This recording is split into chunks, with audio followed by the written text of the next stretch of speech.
Shamaya, you did it. STL Music. Is that good? Welcome back to the show. Yo, listen up, we back in the game. Sweet believe we got the flame. On the data to the fullest every single day. We wake up, get it in every way. Rising the true and global inspiration. Talk this sports and top news, no hesitation. Sweet the league is back. We always coming back, that's a fact. Wanna tell them that. STL Music, mama, we did it. Where we at? Coach Jill in the house with the flow so tight. Every rubber rock stats, we unite. Yeah, the best show, Monday through Friday. If this ain't different, they lying. We got the energy. When I say sweet, you say the league. Sweep the league, sweep the league, sweep the league, sweep the league. San Antonio, let's go. Sweep the league. Sweep the league. Sweep the league. San Antonio, let's. Hey, it's Rain Fernandez, and you're watching Sweep the League. Be sure to follow me on Instagram, Twitter, and TikTok, and Facebook at Rain Fernandez, Rayne Fernandez. Hi, it's Sherilyn, and you're watching Sweep the League TV. Follow me on Instagram at official Sherilyn for more content. Hey, this is George Iceman Gervin, and you're listening to Sweet the League Radio.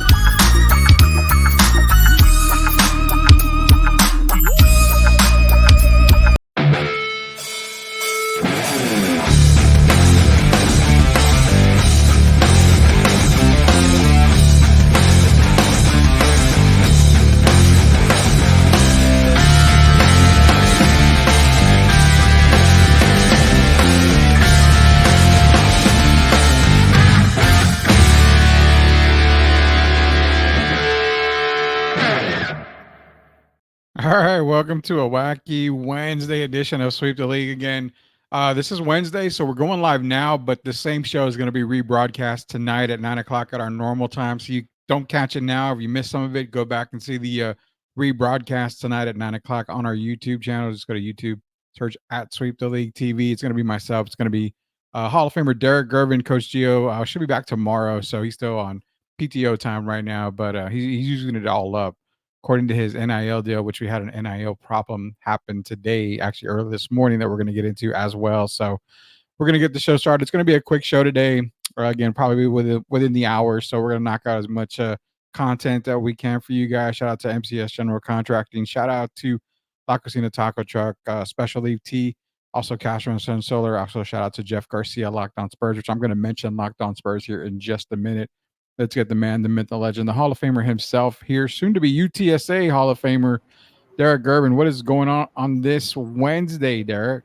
All right, everything's going well. I just showed you. People got things to do today. Just do it.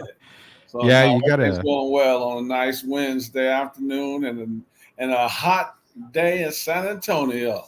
Man, so the cold front's supposed to be in. I thought it was today, but I think it's tomorrow now that I'm seeing, like midday tomorrow. It's one of these days. Supposed to get I don't want a cold front. What, Rudy? Come on, man. I want a cold front. Weather, man. I lived in Michigan long enough. I love the heat, man. I love it. I know. You know, I was jealous when I lived in Ohio. We had cold weather. Obviously, first time I experienced snow like multiple days, and I loved it. I'm the cold weather guy. You're the warm weather guy. I just what it is. I think me more than ever. Being that I'm a great big old fat person, I can't handle the heat, man. I'm like a polar bear. I just, I can't handle the heat at all. But yeah, we're supposed to get a cold front here. But again, just a quick reminder, the thing is that we are live right now. We're going to go for a while, but this same show is going to be broadcast tonight for the 9 o'clock showing. So if you answer any comments or anything on tonight's show, we don't answer them. Don't get upset. Just leave your comments. We'll get to them for tomorrow's show. But nonetheless, man, Derek, we had some breaking news that came out this morning. Let's get into it here in just a minute.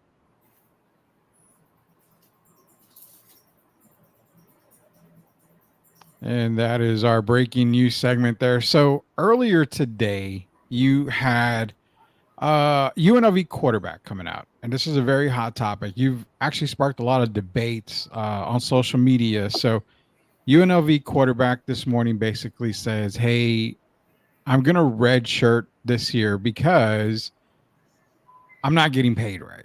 Apparently, he was promised $100,000 in his NIL deal, and it's Matthew Sluka, quarterback from UNLV. Now, UNLV's 3-0. They are 3-0. Obviously, their eyes are set on the college football playoffs. But he decides to tell him, you know what, thank you, but no thank you. I'm going to redshirt this year. I'm not going to play the rest of the year. Being behind it. Now, let me give you his official statement here. What I'm going to do is put it up here for everybody to see so we can all see his official statement that he did made on X earlier.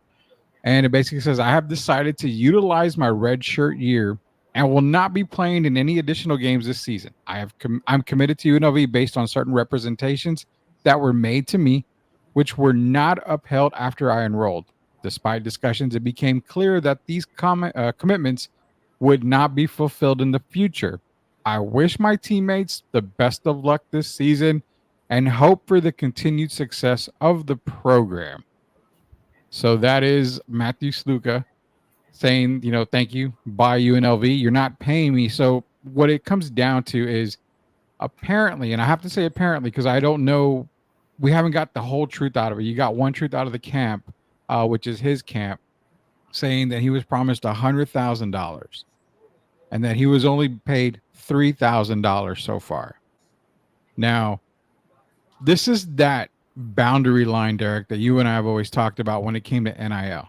NIL is good because you get to pay the athletes, they get to make money, they get to sell their likeness, they get all that. And I get it. Colleges, they have scholarships, but they still got to be able to afford stuff and all that stuff. So I get NIL is good, but this is where it becomes really gray and dark and is really sketchy because now it is a true business. And you've got people in uproar saying, well, he's a quitter. He's doing the wrong thing. He's quitting on his teammates. He's basically throwing the middle finger to the school and everybody else. As much as I see that, I don't agree with that because college is a business now. It's not just you've got a scholarship, you're going to play.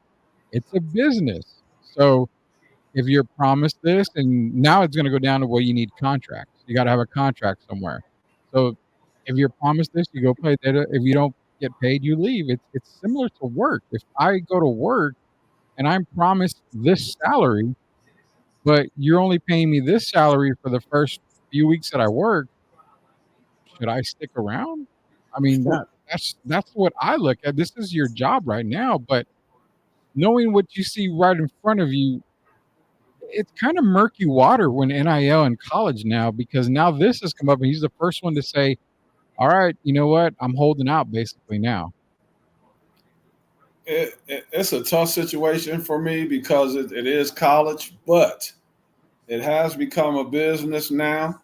And I got a story to make it even clearer, Rudy. When I played in Israel for 3 years, okay?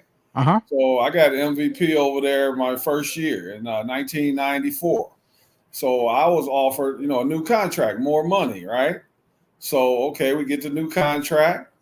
And so I'm going to go out and I'm going to practice hard and I'm going to do everything I can to help my team become a better team. And that also means the organization. But I fulfilled my end of the deal, okay? Mm-hmm. And then when come payday, guess what I'm expecting? What's that? Okay, my pay. Exactly. So I signed a deal. So I'm doing my part on my end. And I loved all my teammates as people. Not just basketball players, but like you said, it's a business. And if you were promised money and you're not receiving that money, there's not going to be too many people happy. It's no different than a person working on an 8-to-5 job, Rudy. Exactly. When your checks aren't coming through, I don't think you're going to be showing up at work. And so I hate to have to break it down like that, but maybe that'll explain it a little clearer for some people. If they're not getting their check every 2 weeks, I don't think they're going to be so happy to be showing up at work. They're going to be reluctant. Yeah. And at some point, you're just going to, you're going to get fed up. So we don't know the whole situation. But the young man, I don't think he would even go public with this if it hadn't happened. So I'll just say right now, allegedly, he's only been paid $3,000. But it's not bailing out on his team. The man has been promised $100,000. That might be one of the reasons he ended up at University of Nevada, Las Vegas. And now he gets there, and the people that made these promises aren't doing their part of the bargain, keeping their part of the bargain. I have no problem at all with him sitting out. And guess what? I bet it hurts him more than it hurts them. They're only in it for the financial part. I bet he's in it for the financial, but he also wants to be true to his teammates. And you know how it is when you have camaraderie with your teammates. So I'm sure it's tearing him up to have to step away from the team. You know, and you made a very valid point, and I love it because you said it hurts him more than it hurts the team. He's going to redshirt this year. He could have easily gone to another school and maybe been paid the same amount, maybe a little less, but they could have said, well, we know your NIL deal, it's going to be worth 60,000. Okay, well, he can get paid there, you know, but he chose to go to UNLV based off of what he was being told. And then one report said that it was an assistant coach that promised him that. So it wasn't even the head coach. So again, a lot of reports coming in. We're just basing this off of what we're reading on social media and what's coming out. But yeah, he goes to UNLV for $100K. He gets paid $3K apparently. So yeah, you're going to sit out obviously, but it does hurt him more because he could have been in another program, played the full season, probably had a ridiculously good first season there. But now he's kind of hurting because now he's not going to play ball. He's not going to play football. He didn't get paid what he was supposed to get paid. So now he's technically out a whole year. Even though he's redshirting, he's technically out a whole year of competition. So you make a valid point there, man. I mean, he's the one that's going to be hurting. Who's going to solve his issue, though? Because, you know, in the 8 to 5, like I mentioned, you can go to human resources. Exactly. Who is his backup plan? Who is the person he can talk to make the right thing happen? And it's sad for me because this assistant coach, you got assistant coaches that a lot of times, I won't say a lot of times, sometimes they go behind the coach's back and they make promises that really they can't deliver. And then other times you got where it's been approved by the coach. Yeah. And so for this situation, it's bad. But you mentioned early at the beginning when you started talking about it, what's going to happen. See, now we're ready to go into the next phase, the contracts. Yep. Are going to have to be signed. So I hate that it's happening to this young man, but out of something bad comes something good. And now he's going to be setting the tone for the next person so that the same thing doesn't happen. So, yeah, expect for these contracts to start being signed now when it comes to name, image, and likeness. You know, it's going to be like the Ed O'Bannon thing all over again. How Ed O'Bannon, you know, sued the NCAA for likeness, and now they're getting paid for likeness. You're getting the college football games and, you know, basketball games back, you know, on the game site, the game council. So you're getting Ed O'Bannon paved the way for all this to happen. Now, Matthew Sluka's paving another way, and it goes to what you said. Now you're going to see contracts because he's got an agency. He had an agent through an agency, so they're dealing with that. So if everybody remembers, in the summer we talked about this. We talked about. Actually, before the summer, we talked about how now you're going to have to use another position in college for sports, and that's the GM position. They're going to have to start hiring general managers because you can't expect the head coach to deal with it. You can't expect the president of the university to deal with it. Now, you could say, well, they have an athletic director, but remember, an athletic director oversees everything. So to have an athletic director also be the GM is a little tough. And I'm thinking now with the contracts coming up, now you're going to probably have to go hire a GM, and it's just going to be like the pro. This is basically going to be semi-pro, basically right here. So there's 2 points I want to make. The first one is obviously the contract. I want to get that with you. So now the contract, if the contract comes in, and Derek, they say, you know what, you're going to UTSA. We're great. You're happy there. We want this contract to be $100K a year for your NIL deal, but you've got to be here 4 years. So the universities may not have that loophole for you to get out of it, or you got to pay that money back or a percentage of that money back. So the waters just got a lot more murkier and dirtier if contracts come in, because now, you know what, you have a 3-year deal with the option of the 4th year. That option for the 4th year, it goes to the university. Here you are wanting to go pro, you can't go pro. I mean, Yeah. this is so tough, man. It's so tough. And Rudy, not only the 100, what the problem I have with it as well is, okay, say you're making 100 the first year, right? Yeah. But you become a lot more popular. And now you're tied into a deal, you're really getting screwed. So you're getting 100,000 first year, second, and third, and fourth. But now your brand has basically flown off the charts. And so you're getting underpaid. And that's the problem I have with it. So that's why they should do it just like they do scholarships. What are scholarships? A lot of people think scholarships are a 4-year deal, right? Yeah. But a scholarship is 1 year after the next.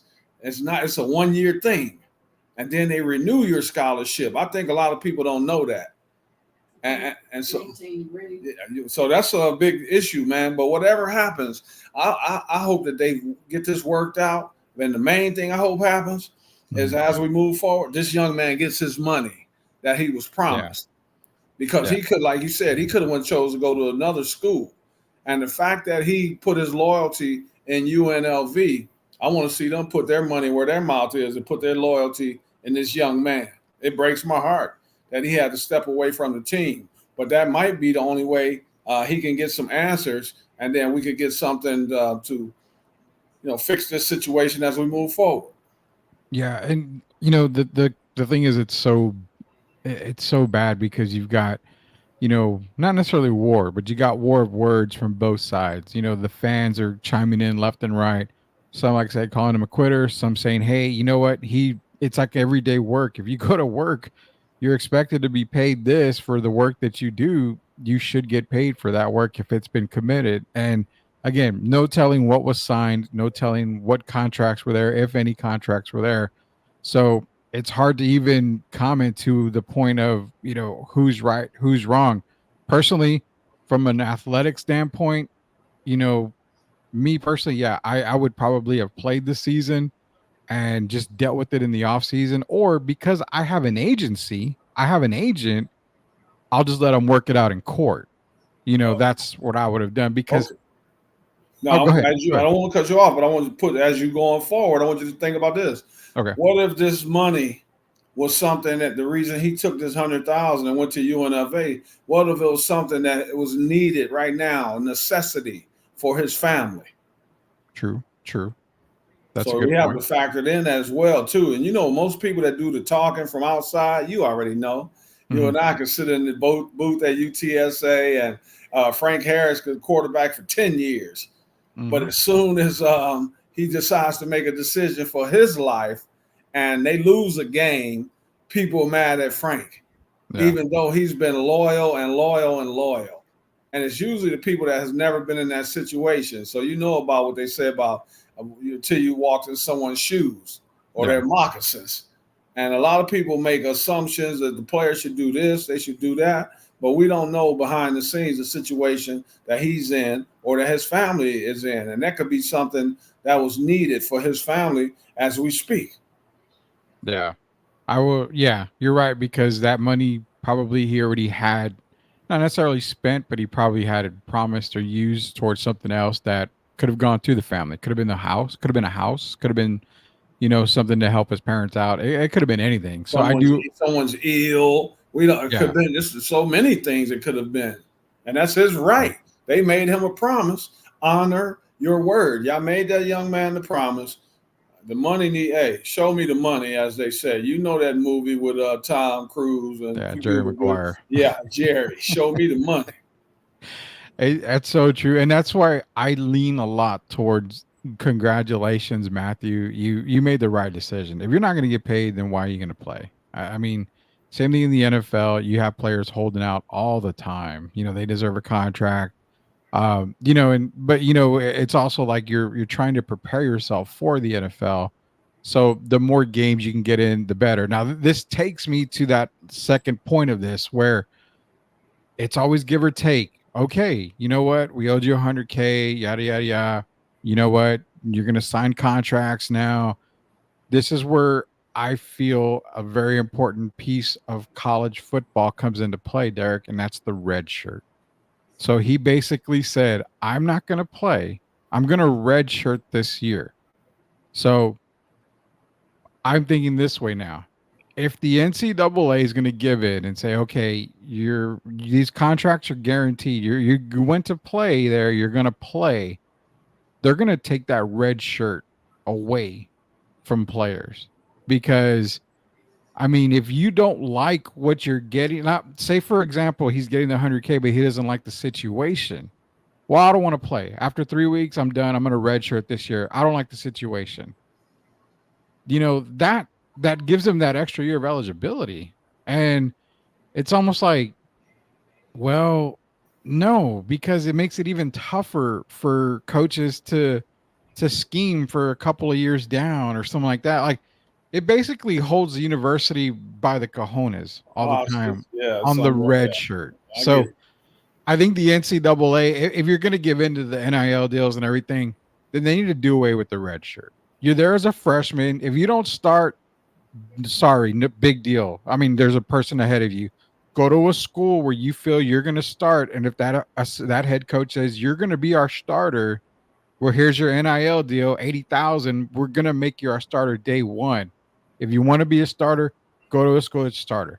Now, this isn't a shot at Arch Manning. I mean, this is totally different. Man, Arch doesn't even need the money. Let's be real. He doesn't need the NIL money. Yeah, But, Arch will never need the money. yeah, he'll never need the money. But, for the players that use the red shirt, in this case, Sluka, I'm like, okay, they need to do away with the red shirt because now you're just giving these guys opportunities to go to, just keep being a college football player, all this other stuff. It's just, you know what? You're in school for 4 years. If you're in school for a fifth year to get, master's or whatever, okay, we understand that. But it's got to be treated like education and not like a long-term contract. So that's where I stand on the red shirt process.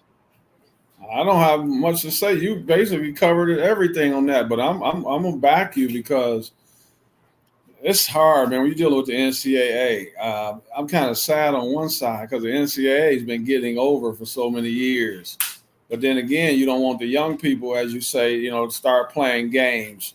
As far as why they're actually at the school, you're just here for the money, the 80,000, whatever it may be. So it's a kind of touchy situation. But you covered hell. There's not much I can say to on either side after that. I just hope it works out, man. And here's the saddest part, Rudy. I'm thinking about Sluka, okay? I'm thinking about his teammates. The same thing could happen to one or two or three or four of them, themselves, some of them. Yeah. So I'm hoping they're paying attention to this situation. I hope somehow they get this situation rectified. And I don't want this to ever happen again, man. So something's going to have to be done as we move forward. The NCAA is going to have to speak up. I want to hear, has anyone commented on his situation? I know people don't like to really say anything because I'm sure we haven't heard from that assistant coach yet. So has anything else been said about this other than the young man going public with it? Have you heard anything else? Any follow-up? I have not. I'm looking at it right now. The only quote, okay, so the school said in a statement, UNLV athletics interpreted these demands as a violation of the NCAA pay for play rules as well as Nevada state law. UNLV does not engage in such activity, nor does it respond to implied threats. UNLV has honored all previously agreed upon scholarships for Matthew Sluka. So it does say UNLV has conducted its due diligence and will continue to operate its program within the framework of NCAA rules and regulations, as well as Nevada state laws. So again, the school says they're not doing anything wrong and they are abiding by it. Now, could it be the fact that he was promised 100K, they only paid him 3,000, but the year's not up? So, that's the other part. Are you expecting, 10 games, 100K? Are you expecting $10,000 a week? Because it's not a pro team. It's a college. It's a university. I doubt they're going to give you $10,000 a week or all 100K up front. So I think in that retrospect, Derek, I mean, if you sign to play for 100K and you're only 3 weeks into the season, I don't know. I mean, you know for a fact you're a professional player. You're not going to get all your money at one time. No. So it might that's what UNLV I think is trying to say is that, we're following the rules. He just wanted his money up front or majority up front. We don't know what was issued to as far as the assistant coach. We don't know Yeah. what the time frame was like, the timeline. We don't know if it was going to be get paid every month, once a month. We don't have a clue. Only ones who know that is Mr. Sluka and the assistant coach. Yeah. And it's amazing. I heard what you said. What UNLV read, their little standard reply, of course, but we need to know. I want to know what happened as far as the assistant coach. Has UNLV talked to him? Have they done their due diligence to find out if he made this promise? And I ain't even talking about how often they're going to pay him. Is this something that he actually offered the young man from the beginning? And so they need to be doing their due diligence. And then the only way we're going to find out what's going on, they're going to have to be talking to the assistant coach and talking to Mr. Sluka. And then we all find out publicly because we don't know what went on. But I am sad. I don't think this young man would have went public with that if it wasn't something he was offered. But we don't know the timeline. Maybe they figure they got 12 months to pay him. But I would think if that's how they were doing it, that he would have been told that. So it's still a lot more that we don't know about this story. So a little bit more has come out on the reports here. So I did say UNLV's collective did pay Sluka one $3,000 fee for an engagement he made this summer, according to Rob Seen, who runs Blueprint Sports, a company that manages the collective. Seen said Sluka's agent first made contact with the collective in late August to discuss future opportunities to work together. Seen also said that he wasn't aware of any promises to Sluka's $100,000 and that Sluka had not contacted the collective about missing payments as far as he knew. So it goes back to what you and I originally said. There's no contract. I mean, without a contract, it's hearsay. It's he said, she said stuff. So apparently the Friends of UNLV collective reiterated in a statement that there were no formal NIL offers made during Mr. Sluka's recruiting process. So they have no idea where this 100K promise came from. And Rudy, some people say a handshake is like it's a contract, a binding contract, but I've never believed that. But you've heard that before. Oh yeah, yeah. And then at the last minute, you ask, did you make this contract with him? Did y'all have a handshake deal? And all you got to do is say, no, I don't know what he's talking about. Mm-hmm. So moving forward, they got some things, some strings. They're gonna have to figure this out, man. But I'm still sad for the team. They're 3-0, and then you have to deal with this kind of stuff. And the young man has to move away from the team. It's a lot of negatives, but I'm hoping out of all of this comes something that's positive, and it's something that'll help all these players, the ladies and the men, moving forward. Yeah, it's bottom line. It's going to come down to contracts now. I mean, this is basically it basically is what they're saying. I read while you were speaking to everybody, I was reading a little bit more, and it's basically saying that, they had no engagement. They had no commitment. They had nothing signed in writing showing that Sluka was supposed to get $100,000. So again, under the table type deal, handshake deal, hearsay, whatever, it's not binding if it's not a writing. That's why I always tell, I tell how I preach it to my little girl, you've got to get stuff in writing. These days, it's got to be in writing. And, my wife's really good about that. I tell a bunch of friends, you got something, put it in writing. Even if it's for me, if we talk about something, we got to put it in writing because I want to be able to know that you can trust me and I can trust you. Best thing to do is always put it in writing. So yeah, sad situation here for UNLV, but until everything actually comes out, which I'm pretty sure it will, we have no idea what was talked about, what was promised. But again, it's going to come down to, you're probably going to see general managers at universities. They're going to have to handle all these. That means contracts are going to be there. how are the contracts going to look? Is it a 4-year deal? Hey, we're going to give you 100,000 per year. This is how you're going to be paid. This is the structure, but you got to be here 4 years. Well, can I get out of it in 3 years? Well, remember, contracts can't break them if you sign them. So we want you 4 years. You've got to be here all 4 years. You got to play. And then it goes back to, well, you've got to be eligible to play. You got to have the grades. You got to have this. You got to do this. So this is going to get into a really big picture. And then you've got the red shirt thing that we talked about. They're going to have to get rid of the red shirt thing, because once contracts are signed, there's no more red shirt at all. No. Hey, you know what? You're a backup. Sorry. Well, I want to play. It's in your contract. I mean, you're going to have to be a backup until the coach decides your contract. Yeah.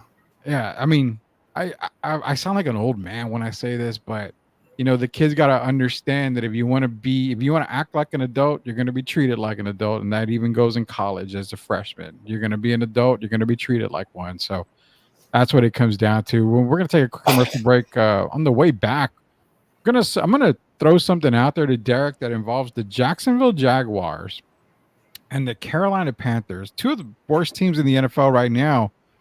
But let's see if we can get Derek's thoughts on this, because I'm thinking a trade may be involved somewhere here. I think he knows where I'm going with this.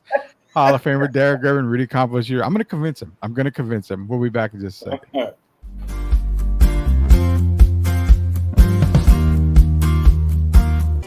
Are you looking for a contracting company that gets the job done right the first time? Look no further than MCS General Contracting. MCS specializes in top quality concrete work, including patios, driveways, foundations, and swimming pools. The team of experts are dedicated to delivering exceptional results and unparalleled customer satisfaction. At MCS General Contracting, they're not just hardworking, they're local. Based in San Antonio, they are committed to building relationships and trust within the community. That's why MCS guarantees your satisfaction. They pride themselves on getting the job done right the first time, every time. So why wait?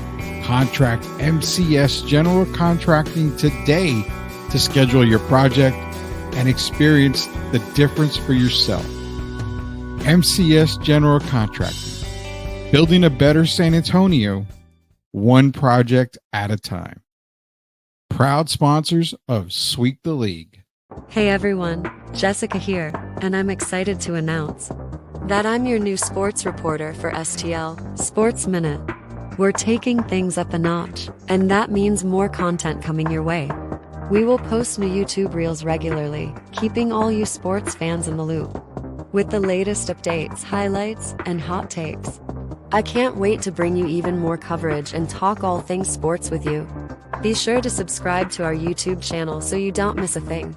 We've got a lot of exciting stuff lined up. Thanks for tuning in, and I can't wait to start this journey with you all. Yeah, this for the family. Loyalty, respect, honor. You know what it is. STL music. Let's get it. We the ones, never folded on ourselves, no bluffing. Legacy we building, man, this ain't up for discussion. They wanted us to quit, but we dug in deep. Motivated to the fullest, dreams ain't meant for sleep. On the grind 24/7, no time for rest. We making moves, calculated like a master chess. Love and respect. All right, welcome back to Sweep the League. Hall of Famer Derek Gervin, Rudy Campos Jr. here on a Wacky Wednesday. Family comes out October 1st. It's the first combo. It's the first music album, the first album in general from STL Music and SOTB. So be sure to get it on October 1st for everywhere music's available. Also, you saw a promo with our new girl. Apparently, Ashley wanted more money in her NIL deal, so we had to go hire Jessica to do our daily sports moments. Ashley got too popular. She transferred to a bigger school, so we went and got out Jessica. You'll be seeing our sports promos and our sports updates read by Jessica now. So yeah, Ashley gave me the geo look, Derek. So I had to make a business decision and say, okay, I'm sorry, Ashley, we can't pay you that much. We don't owe you 100,000. There's no doubt about that. Not yet. No, definitely not yet. You see us in a few years. Oh man! Also, quick announcement right here. Be sure to check out Locked On Spurs. Now, Jeff released another Locked On today, and it has to do with boxer Jesse James Leha. Now, he's training the San Antonio Spurs all the way from Matt Bonner, Robinson, Tim Duncan to the Timmy current Duncan. Spurs. Yeah, to the current Spurs and Wemby. And little known fact, I'm not going to say who it is, but Jesse also talks about the hardest hitting puncher that he's trained for the San Antonio Spurs. I know who it is. Derek, do you have a guess who that one person is that he trained that is the hardest puncher for the San Antonio Spurs? The hardest puncher.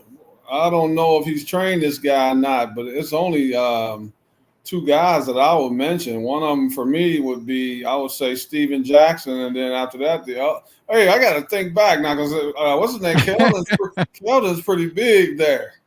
But I'm gonna say that it'll either be Steven Jackson. Oh, that's a tough one, man. I don't know. I'm gonna go Steven Jackson or Keldon.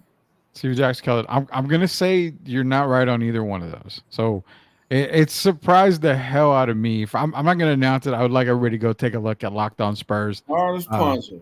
It's yeah, so hardest small puncher. then with someone with some leverage. Well, I told him, I figured, well, because he said, Jeff's like, why ask Jesse, was it Tim Duncan? Because apparently Jesse told Jeff that Timmy was boxing ready, like professional boxing ready in a matter of no time. Like he felt like Tim picked it up well enough to where. Is it the jawbreaker then, Vernon? No, it wasn't Vernon. That was probably one of my guesses. So Jeff would have said Timmy, no. David, no. He mentioned a couple. Manu, no. And my first guess was Vernon, and it wasn't Vernon. I was surprised when he told me. And again, I'm like wanting to say it, but I'm not. I You can't. named the big three, but you left out Tony, so you better not be saying Tony Parker.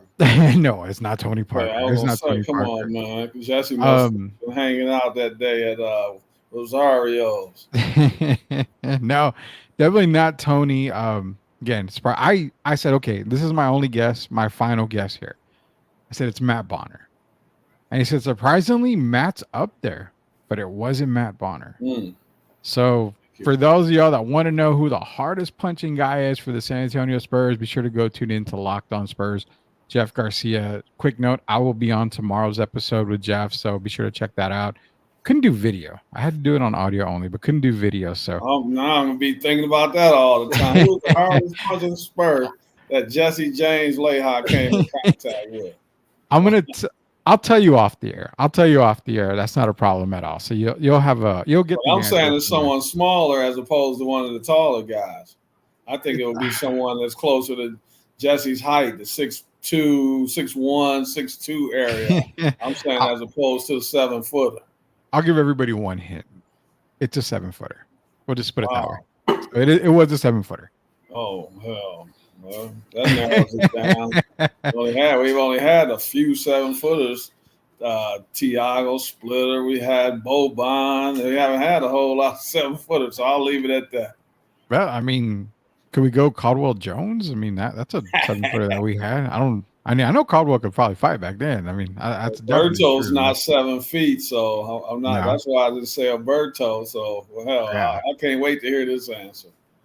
Yeah, I'll give you the answer off the air, but nonetheless, we're gonna move on here. So, it's a wacky Wednesday. It's a weird Wednesday, and I'm thinking about this for a while. I'm like, okay, I'm looking at two teams, Jacksonville and Carolina. They're on the same path. They're both on the same path, jumping off the cliff. They're not going anywhere anytime soon. So, you've seen what Carolina looked at this past weekend with Andy Dalton, a veteran quarterback, right there. Now, I'm gonna throw it out there. I was thinking, what would be the scenario if you get rid of Bryce Young, you send him to Jacksonville, and Jacksonville sends disgruntled quarterback Trevor Lawrence to Carolina. Now, what Carolina gets is a veteran quarterback, a quarterback that just wants a change of scenery is what I'm looking at here. So you get a veteran QB. I think it helps because you've seen what you've got in Andy Dalton. You kind of put them on a little bit of a better path instead of a rebuilding path with a brand new quarterback or a young quarterback in Bryce.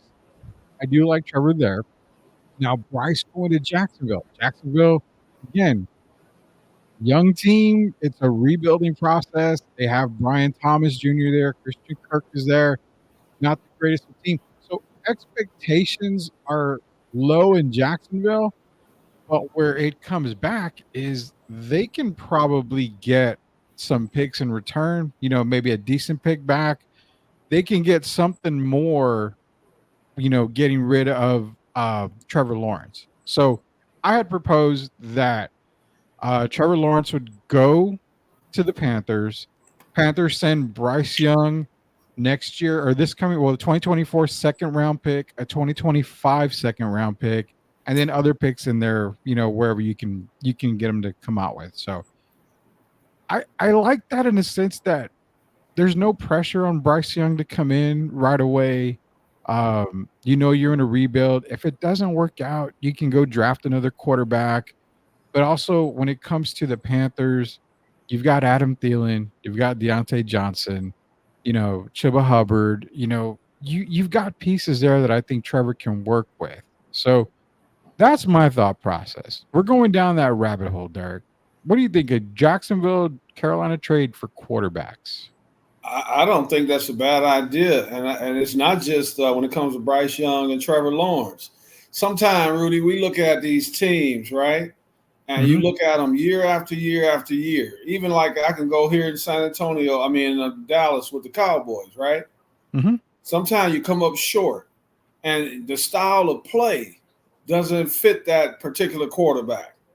So if I'm looking at Jacksonville, I think their offense, the way they want to run it, would be more suited to a young guy like Bryce Young that can get out the pocket, that can use his legs, as opposed to a Trevor Lawrence. Yeah. And I think the way the Panthers want to play is more suited to the way Trevor Lawrence, what he brings to the table. I'm serious.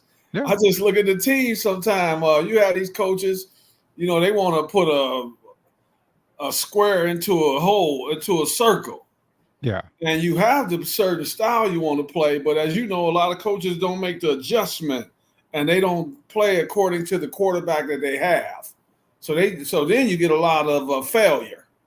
But I think that would be a great move. I think it would benefit both teams. I don't know if it would happen, but if they brought that on the table, I honestly believe that Trevor Lawrence would fit better with the Carolina Panthers, and Bryce Young, his style of play, would fit better with the Jacksonville Jaguars. I mean that in all sincerity.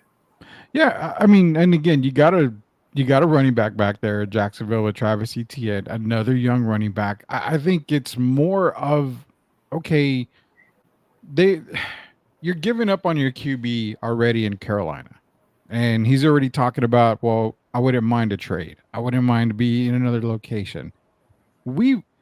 What Jacksonville does too is they get out of that contract with Trevor Lawrence, which I don't think Carolina minds paying that contract because, again, you just want that veteran QB there. You're seeing it. They played so much better with the veteran. And I get it. It's the Raiders. It's the Raiders. Well, who gives a damn? They looked really good against the Raiders. You gotta give these guys something to play for. They don't want to play for Bryce Young. Just like I feel Jacksonville doesn't want to play for Trevor Lawrence right now. Their style doesn't mesh. That's what I'm saying. It doesn't mesh. So it makes sense for them to maybe just work on that deal and say, okay, well, let's flip-flop quarterbacks. We'll throw in some draft picks. What's the harm? You can't do any more harm. You got one team at 1-2, the other one at 0-3. Sometimes the grass is not always greener, and then on other times, the change of scenery works quite well. Yeah. And what? How much time do you want to put? Do they want to put into Trevor Lawrence? Because Trevor coming into the NFL was highly coveted out of Clemson. Is he going to be the next superstar? It hasn't worked out. But I'm not saying it's that he's going to be a failure over the rest of his career. Sometimes it might need a change of scenery for him. Yeah. And Carolina might be that team. Man, you know some of these games, man. You look at these quarterbacks. If you take one guy or take someone else, just like Cleveland Browns, I think they have a good team. Yeah. And I hate to say it, but I'm gonna put it on one guy. Who's killing that team right now? I'm saying in the locker room, he's affecting the offense and the defense, and that's what I really feel about Deshaun Watson right now. Yeah, he is. All the He is. stuff the cloud that's hanging over his head, that's caused a negative effect in the locker room, which in turn caused a negative effect on the field. Yeah. And I think if you bring in someone else in his situation, everything changes for the Cleveland Browns. So, yeah, I wouldn't have a problem with that at all. I think it's a brilliant thing you brought up. Bryce Young going to the Jacksonville Jaguars, Trevor Lawrence to the Carolina Panthers. I think it would help both teams now and in the future when you start talking about the draft picks. Yeah, that's exactly what I was thinking. And the Deshaun Watson thing too. It goes. I look at it like this: how much longer can fans and everybody else clamor on the fact of the whole massage thing? You got to get over it sometime. The guy just isn't. He's not focused on playing. He's not focused on playing. He's not focused on winning. He's just there. He's just a body out there for Cleveland. And at what point is it we owe you? I mean, he got guaranteed all that money, but at what point are you Cleveland saying, you know what, we guaranteed all this money, but you can just ride the pine. We'll get somebody else. He's affecting their defense because aren't they? They still, if you remember, they're one of the best defensive teams in the league. Yeah. But there's a thing called fatigue. So the offense is not on the field very long. So that's out. That means that out of 60-minute game, you got the defense out there for them, 40 minutes? Yeah. And so you're not going to be the team that you could be defensively when you got guys who their tongues are hanging out. So sometimes it is a change of scenery. And I think that's what we're seeing with Trevor Lawrence. I don't see it getting any better with him in Jacksonville. I really don't. Last year, I kind of monitored last year. But after it didn't work even last year, and I know he's had injuries or whatever, but I just don't think the style of play is compatible to what he brings to the table. And as we know, the same with Bryce Young. Yeah. Before we move on here, I want to remind everybody that this show was this morning, or not this morning, this afternoon, so around 4:00 or so. So if you're leaving comments, because this show is going to be replayed again at 9 p.m. tonight on our normal spot. So if you're leaving comments on the 9 p.m. show, we're not ignoring you, nothing like that. We'll get to them when we see them later tonight or tomorrow. So just an FYI, we're not ignoring anybody. This we had the show playing earlier today, so this is a rebroadcast at 9:00 as well. But that's the one thing I looked at was those two guys need a change of scenery, and to me, it makes a lot of sense for it to happen. You can get draft picks in there, you can make moves here and there, and I just think it benefits both teams. When it comes down to. So it's Wednesday, man. Fox NFL podcast, they always lay out the rankings, the power rankings after week 3. And this is our caught off guard moment, Derek. This is our caught off guard moment.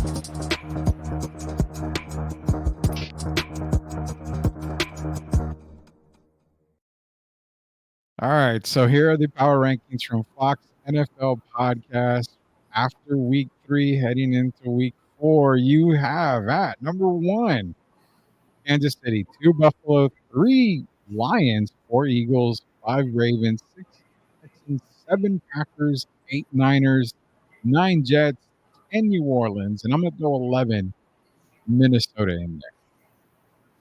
I want your first reaction because, again, this is our caught off guard moment. What is your first reaction on the power rankings released by the NFL, Fox NFL? Well, right now, I'm looking at some of these teams. I'm looking at Green Bay, San Francisco, the Texans, they had a slip up. But I don't think Green Bay has looked that great. I know Jordan Love is out, but even with him, I thought they looked pretty good. But I don't think those teams right now should be rated over the Jets or the Vikings. And the Vikings, if you really look at it, man, that guy SD has been doing it. Yeah. Sam Darnold's been playing well. And I think the Vikings, they look like a resurgent team. The Minnesota Vikings haven't looked this good in quite a while. So I think that they're really right now, you could easily have them a top 5 team. The Jets, and I got to see this. I'll tell you this, Rudy. I watched Stephen A. Smith and Mad Dog Russo and those guys earlier today. And Stephen A. named his top 5. He had the Chiefs third. He had Buffalo first. And I'm trying to think who he had second. And then he had the Chiefs third. Oh, he had Buffalo. Then he had the Vikings. Yeah. And then the Chiefs. I think they're going by I don't think the Chiefs are the best team in the league right now. No. And people might think I'm crazy. You know, right now, I think the team that you have number 9 could easily be at the top of the charts right there with Buffalo. And I'm still not going to remove. I think the Saints dropped way too far. Yeah.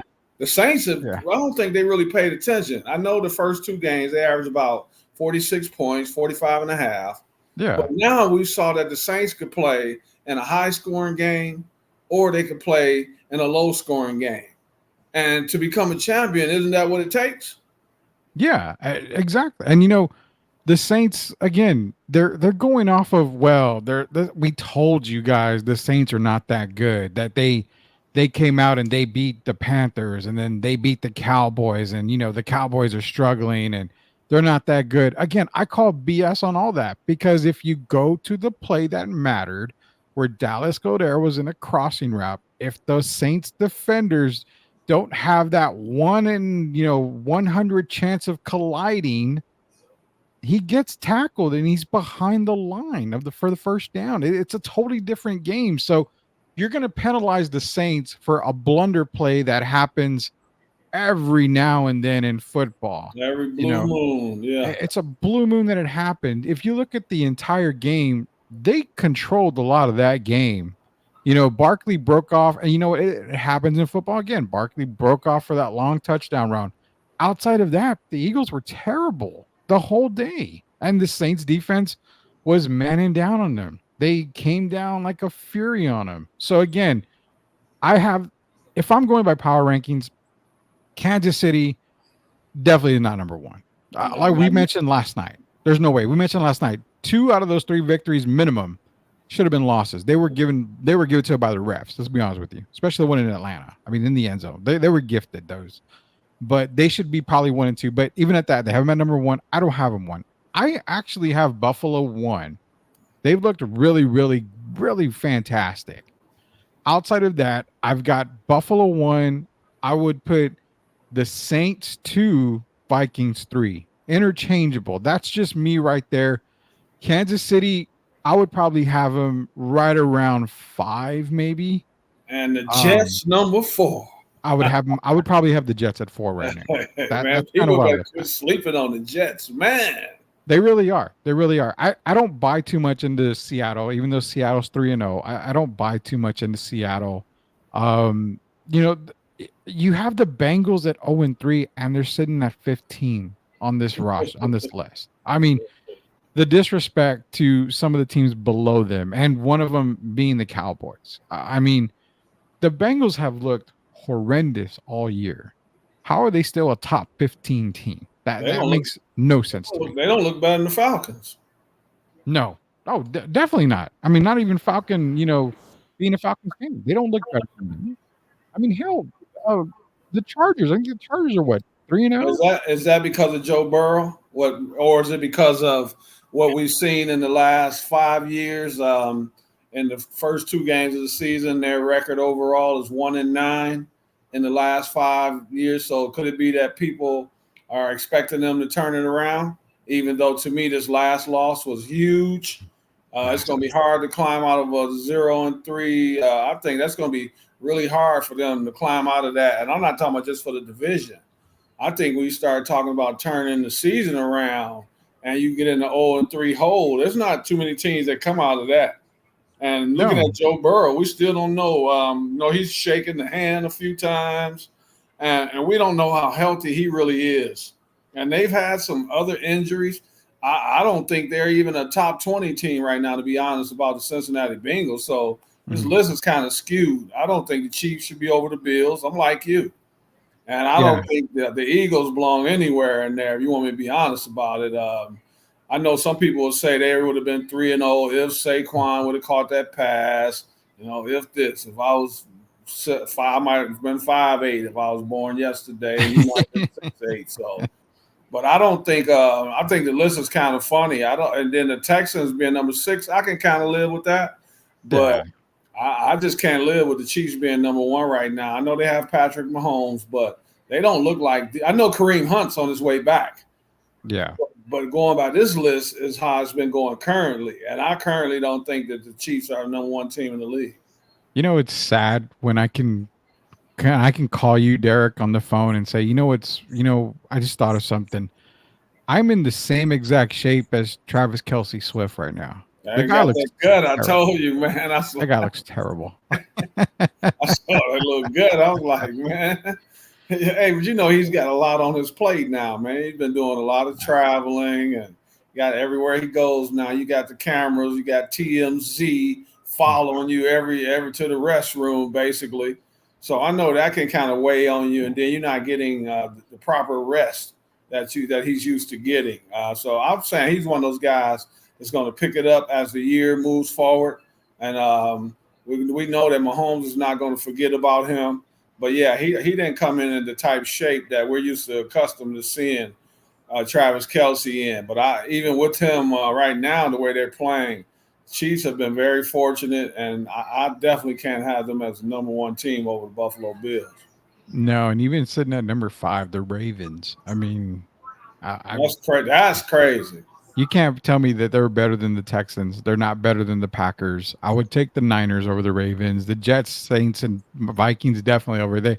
They're probably at the 13 mark 13, for the Ravens. 14, yeah, right now. And look, and this is what's so crazy about it. They got the Ravens number 5, and they got the Steelers 14. Because nobody buy. That's what I'm saying. They're going by off of, we don't buy the success of the Steelers. But if you're giving some teams credit for being undefeated, how can you skip over the Steelers? Exactly. So it's kind of hypocritical. You get other 3-0 teams, the Seahawks or whoever, you get them credit, but you skip over the team that has Mike Tomlin as the coach, a guy who's never had a losing season. Yeah, that's kind of hypocritical.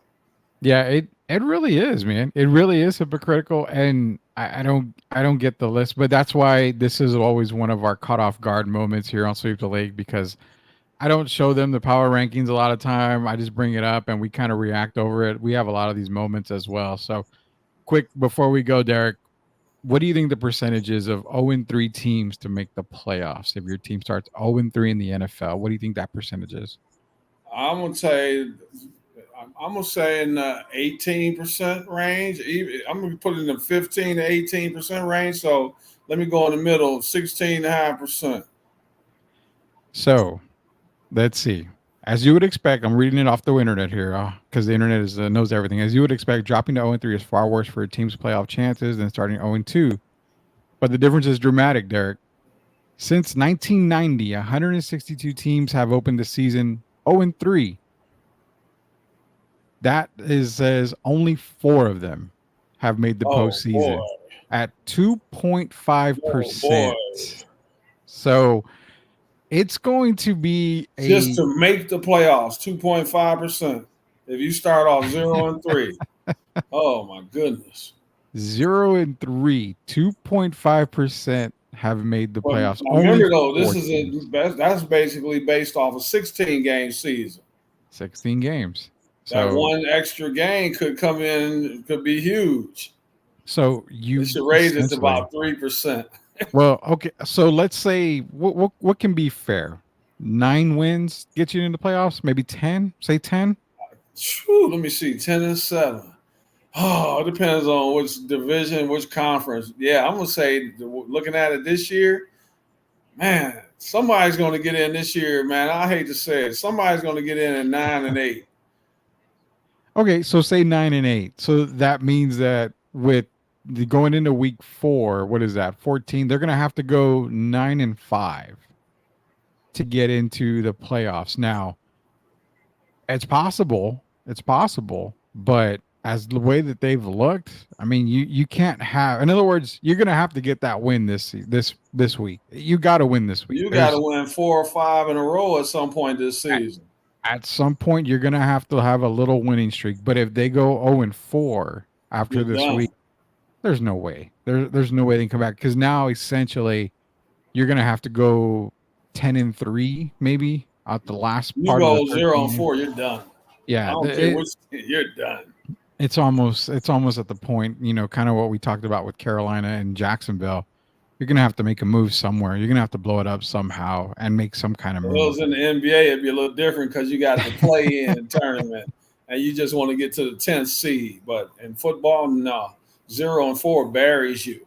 And so if you look at some of these games coming up next week, some teams that have to win, because I know Jacksonville. Who's can you see the schedule? Who do the Ravens have coming up? Because it's a big game. It's Buffalo, isn't it? Isn't the Ravens? Don't the Ravens have Buffalo next? Yeah, they got Buffalo. So don't you think for the Ravens, wouldn't you call that a must-win game? 100%. 100%. That's a must-win game. You've got to get to at least 2-2. If you fall to 1-3, then you are actually saying, okay, you lose to Buffalo, and then you've got Cincinnati after that. So this is the tough part. This is why that game is key, because you can go 2-2 into Cincinnati and do what you got to do against Cincinnati if you're the Ravens. But if you fall to 1-3, so imagine the team with 0 wins. Then there we go. Well, this is why I say Cincinnati's in a world of trouble right now. They must win their next game or their season is over. You know who they play the next game? It's against Carolina. But still, the way they've been playing, I don't even know if that's a gimme. Well, I'm gonna just name one player. Andy didn't play that bad, and that's who I'm naming. Andy has a little bit of revenge in him because he played for the Bengals. I mean, for the Bengals, and they're coming into Carolina. So Carolina's gonna knock them off, man. I wouldn't be surprised at all if they kept. It's a low-scoring game, right? Mm-hmm. And Carolina can keep that ball, keep the field. They can go a little dink passes and get a bunch of first downs, keep it a low-scoring game, not one of those 38-33 games. I think the Bengals can be had again. They just don't look convincing to me this season. It's crazy that we're getting a revenge game. Seeing the Bengals at 0-3 right now. So Andy Dalton's out jogging. He's getting his Mike Tyson work in right now. Locked On Spurs is in here. Jeff Garcia. I did mention, Jeff, we'll bring it up here in just a minute. We did talk about your Jesse James Leha episode a little while ago. We'll mention it again. He's wanting to know, Derek, is the Cowboy season done already, you feel? No, the reason I'm going to say no is because of the division they're in. Those teams seem to knock each other off. And then when you got the Giants, that could be 2 wins for them. And the Commanders, I'm not going to say it's over yet because Dallas is one of those teams that can get on a roll and win 3 or 4 games in a row. So I'm not going to put them like I would the Cincinnati Bengals and some of these other teams. I'm going to say no, their season's not over yet, Jeff. Not yet, no. Yeah, not yet. They're in a prime division. I mean, I think Washington leads that division right now. And hey, Rudy, but I'll say this to Jeff. If they don't shore up that hole where these guys are running through, these running backs, and they giving up 273 yards, I just can't see that keep happening. I think at some point Dallas is going to get in better shape, and they're going to get the camaraderie. Maybe this last incident with Micah Parsons and DeMarcus Lawrence might light a fire under them. I'm not going to give up on the Cowboys yet. Yeah, I definitely can't give up on the Cowboys just yet. You can give up on the Bengals if they lose this weekend. Bengals lose, man. They might as well start making plans for Cancun. Oh, definitely, man. Again, you go check out the Locked On episode with Jeff Garcia that's out today. Again, we mentioned it earlier how boxer Jesse James Leha, local boxer, San Antonio, he started training the San Antonio Spurs, Tim Duncan, David Robinson, Manu, a lot of the Spurs players, even current Spurs players, Wemby, these guys are training with Jesse James.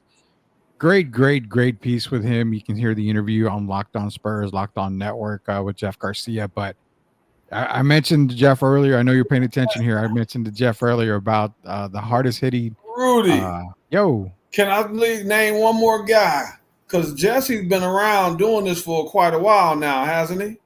yes, he has. I gave you one clue. I gave you one clue. You brought David Robinson's name up, right? I did. So it's one more pick I'm gonna go with. Mm-hmm. And I'm gonna go all the way back to a guy I played against in high school in Detroit, Michigan. Played in the NBA for 21 years. Hold on, let me see. Kevin Willis. So your guess is Kevin Willis, right?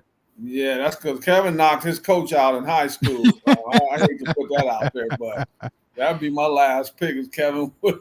Let me see. Is it Kevin Willis?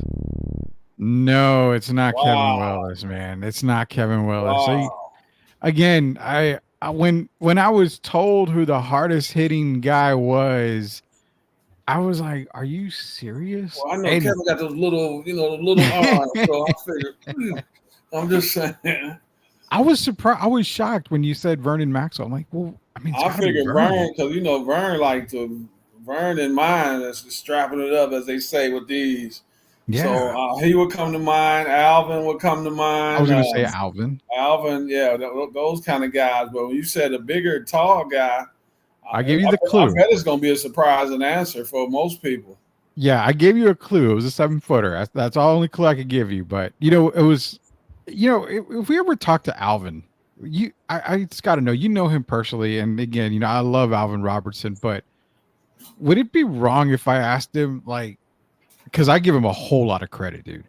He took that punch from Shaq when he was playing with Detroit against Orlando.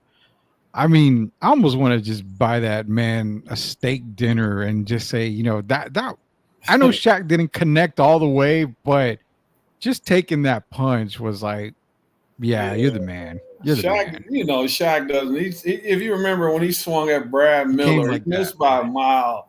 He didn't even try to hit him. But Alvin's history, man. I've known Alvin since he got out of Arkansas. Yeah, and he's a guy that's not going to back down from anybody. And I asked him about that. We didn't talk about it a lot, but I said, man, what do you think? That punch connects from Shaq, big as he is, but Alvin, with his mentality, he's expecting to connect before Shaq. So I know. I remember. I think that's one of the punches that we see kind of frequently, especially when it comes to Shaq. It's that one and the Charles Barkley. Yeah, when he threw the ball, hit Shaq in the head with the ball.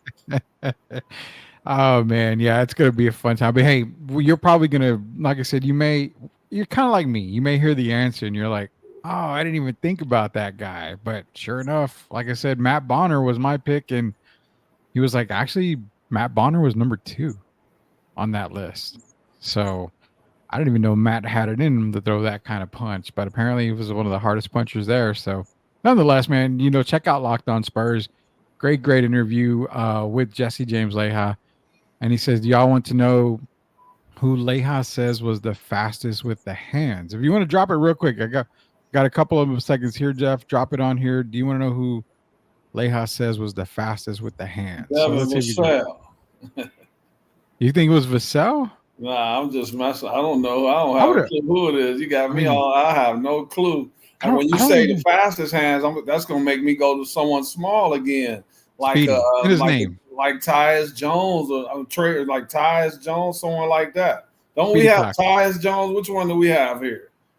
We have Tyus, right? Trey is Trey Jones. No, we have Trey. We have Trey, and Tyus is the one just went to Phoenix. There he goes. 3, 2, Trey 1. Jones. Fastest hands. I'm going Speedy Claxton. Oh, you can't leave us on a cliffhanger, man. Come on. Derek's on the right path. So you're saying small Tyus. guard then. Yeah. Trey Jones. It was not Trey. Who else could it be? It's not Chris Paul, old butt. So then I'm gonna have to say Tony. Yeah, Tony Parker is the fastest hands. Man, why couldn't it be Speedy? It's in his name, Speedy Claxton. I mean, he could have had the fastest hands there, but we can't give away the power puncher. That one I'm gonna tell Derek off. Next time I ride by Tony's house on my way to my nephew's, I'm gonna stop at his gate and yell out, "I hear you!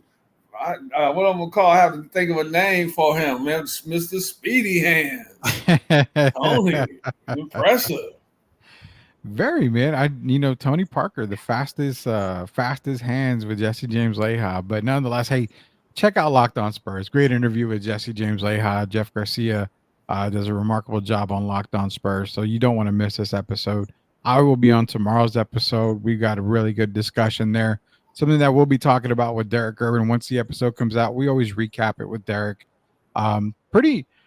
Pretty interesting topic that we talked about. It was regards to one player profile, but we'll get into that tomorrow with Derek Irvin here on Sweep the League. Appreciate everybody joining us tonight. Again, the show is going to be rebroadcast tonight at 9 o'clock. So if you missed it now, be sure to tune in tonight for the 9 o'clock rebroadcast of this show. It's going to be a new show tonight, obviously, because we've been running reruns on some days. But again, this show is going to be broadcast tonight for you guys to go take a look at it. We talked about the NIL mess that's going on in college football right now. Dropped some NFL trade talk. We had a little bit of a surprise trade that makes sense. Went into some power rankings for our cutoff guard moment. Talked about Locked On Spurs with Jeff Garcia. So for Derek Irvin, this is Rudy Campos Jr. Until we sweep the league again tomorrow, we'll see you later, knuckleheads. Everybody have a great day. Have a great evening.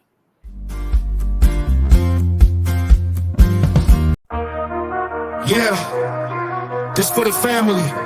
Loyalty, respect, honor. You know what it is. STL music. Let's get it. We the ones, never folded on ourselves, no bluffing. Legacy we building, man, this ain't up for discussion. They wanted us to quit, but we dug in deep. Motivated to the fullest, dreams ain't meant for sleep. On the grind 24/7, no time for rest. We making moves, calculated like a master chess. Hey sports fans, Jessica here with your STL Sports Minute. We've got an exciting NFC East showdown this Thursday night to kick off Week 4 of the NFL season. The Dallas Cowboys, sitting at 1-2, are heading on the road to face the New York Giants, also 1-2. Who do you think will come out on top? Let us know your thoughts in the comments on YouTube or hit us up on our social pages. And don't forget to subscribe to our YouTube channel for more content and live shows. Happy Wednesday, and have a fantastic rest of your